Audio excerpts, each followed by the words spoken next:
Durante minha infância e adolescência na pequena comunidade rural do Spring City, Utah, a cada verão eu tinha a oportunidade de passar 2 semanas sozinho com meu pai pastorando as ovelhas, na cadeia de montanhas de Manta e La Salle. Certo dia, a neblina estava tão densa que se ao estendermos nosso braço não conseguiríamos enxergar a mão. E estava anoitecendo. Meu pai sugeriu que eu voltasse ao acampamento, e ele iria em breve. Lembro-me de me perguntar como conseguiria achar o caminho em meio à neblina. Meu pai simplesmente me orientou: deixe o cavalo guiá-lo, e ele o levará ao acampamento. Seguindo esse conselho, soltei ao máximo as rédeas, impulsionei o cavalo e a jornada começou. Às vezes, meu rosto era atingido por um galho baixo que eu não conseguia ver, ou a perna encostava numa árvore. Por fim, o cavalo parou totalmente e já avistava a silhueta do acampamento. Nem sempre conseguimos achar de imediato o caminho desejado à nossa frente, mas a sabedoria dos que nos precedem, aliada dos atuais, será nosso guia caso lhes entreguemos as rédeas. Entendes tu o que lês? Foi a pergunta lançada por Felipe a alguém que examinava diligentemente as Escrituras. A resposta vem em forma de pergunta: como poderia entender se alguém não me ensinar? A resposta a estas perguntas instigantes vem dos profetas do passado, que ensinaram a importância de examinar as Escrituras, juntamente com a promessa, e o que intencionar minha palavra não será enganado. Em cada dispensação, o Senhor deu o mandamento aos profetas de proclamar estas coisas ao mundo, e tudo isso para que se cumprisse o que foi escrito. A seção 1 de Doutrina e Convênios constitui o prefácio do Senhor às doutrinas, aos convênios e aos mandamentos conferidos nessa dispensação da plenitude dos tempos. Os versículos 37 e 38 também merecem menção. Examinai esses mandamentos, porque são verdadeiros e fiéis, e as profecias e as promessas neles contidas serão todas cumpridas. O que eu, o Senhor, disse está dito, e não me desculpo. E ainda que passassem os céus e a terra, minha palavra não passará, mas será toda cumprida, seja pela minha própria voz ou pela voz de meus servos. É o mesmo. Hoje citarei a voz de 7 servos do Senhor. Em março de 1970, começou a cumprir-se um desejo antigo meu de servir aos ungidos do Senhor. Desde o começo, foram-me concedidas oportunidades para contato direto com os irmãos do Quórum dos 12 e, posteriormente, com membros da primeira presidência, por quase 4 décadas. Foi durante 7 anos de aprendizado que começou a crescer em meu coração a compreensão de que declarou o Senhor.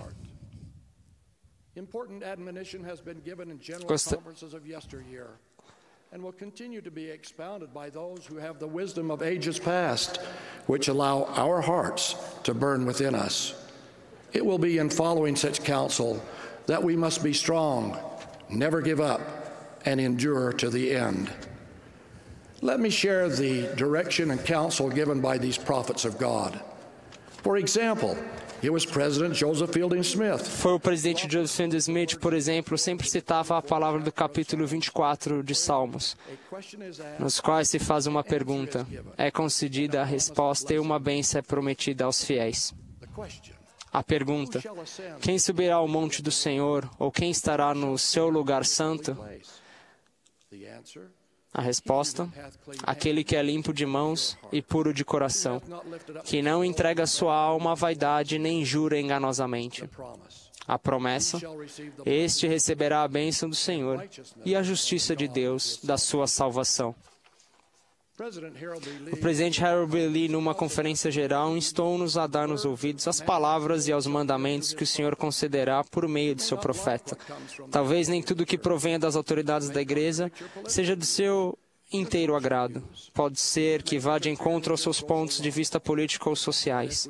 Algumas coisas, talvez, interfiram em sua vida social, mas se ouvirmos tais palavras como se saíssem da boca do seu próprio Senhor, com paciência, fé, a promessa é: as portas do inferno não prevalecerão contra vós. Sim, o Senhor Deus afastará de vós poderes das trevas e fará tremer os céus e a terra para o vosso bem.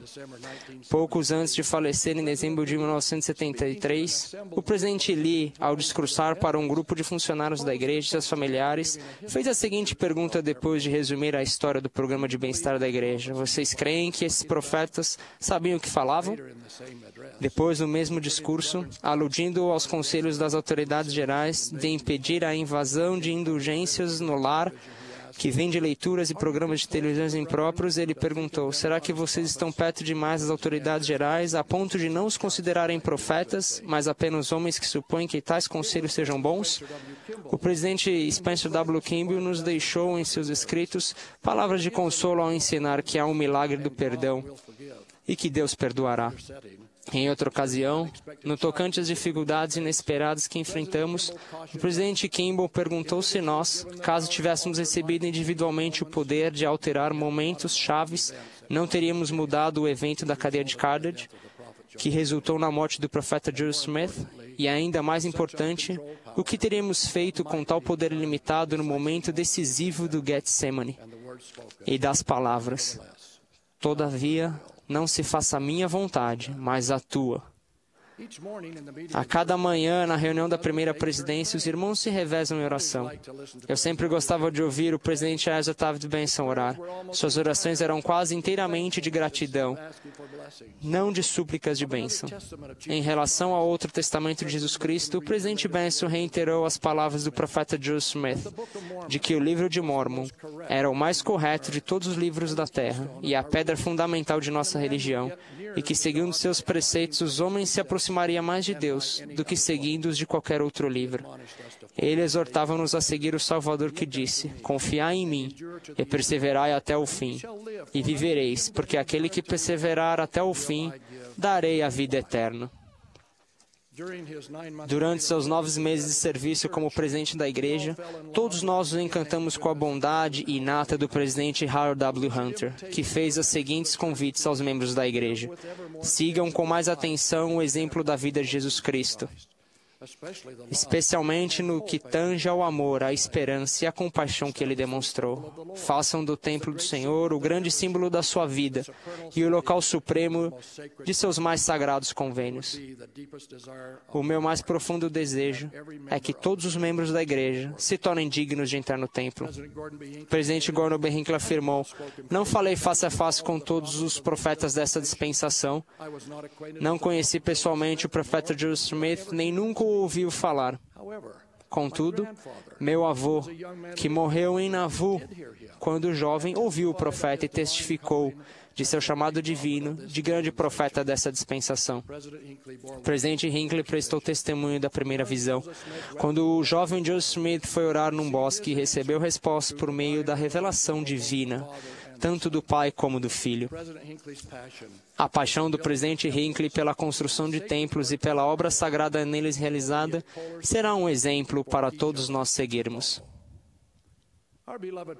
Nosso amado profeta, o presidente Thomas S. Monson, voltou a realçar o desejo e a esperança da primeira presidência em 1839, que o deixou a seguinte instrução que devemos atacar com firmeza até hoje: de vossa diligência, perseverar e fidelidade, da solidez das doutrinas que pregais, dos preceitos morais que professais e praticais, depende o destino da família humana.